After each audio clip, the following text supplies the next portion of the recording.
My name is Brian. I'm with Corona Help Sioux Falls. I want to thank you for helping out with the community food distribution. And today we're going to show you a little bit about how to use the iPad to check people in so that you have a feel for it before you help us out over at the Old Fairway for the food distribution. So we got my boy here. He's helping us out. You're going to ask, the first thing you're going to do is welcome him and say, hey, welcome. And do you have ID? Yes. Perfect.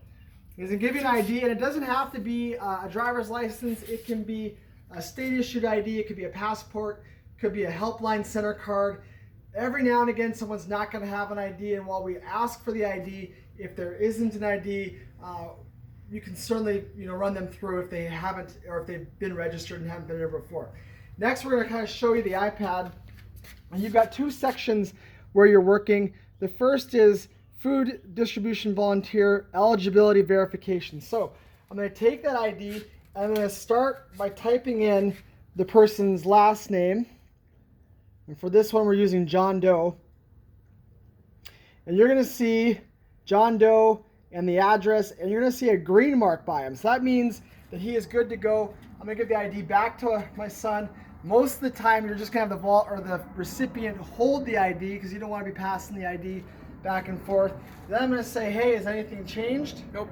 So nothing has changed. So then I'm going to take the stylus and scroll down, and I'm going to add him. And again, I use the search option, pull up Doe.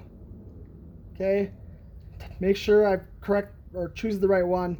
Nothing's changed, so I'm going to hit yes, and I'm going to hit the date today, and I'm going to hit submit.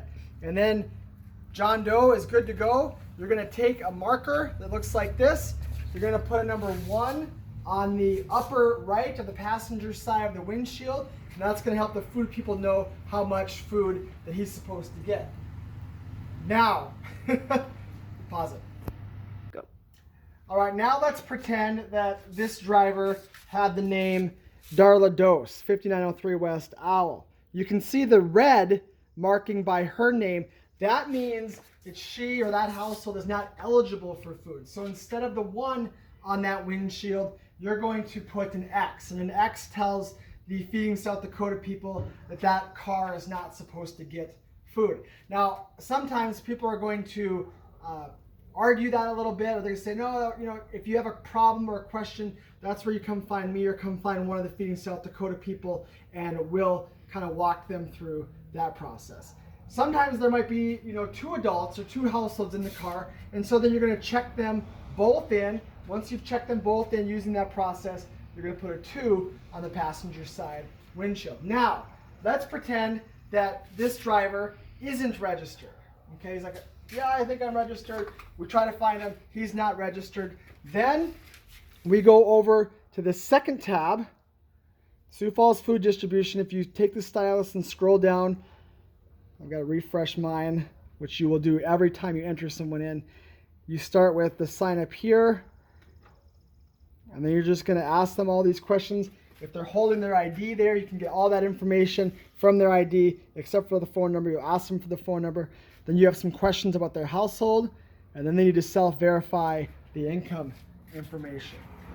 Some other things that happen when you're checking folks in. Sometimes there's a misspelling of a name, so you can search where we searched for Doe. You can search by address if it's a unique address. If it's a unique first name, you can search by that first name. You can search by phone number if they have a phone number. Really, anything they've put in there, you can search by to try to find them. And it's advantageous if you can use all those search options to try to find them before you enter them in again. So that's real quick tutorial on how to check people in for food distribution. Super easy. Thank you for doing it, and we will see you at the food distribution helping people get food. Thank you.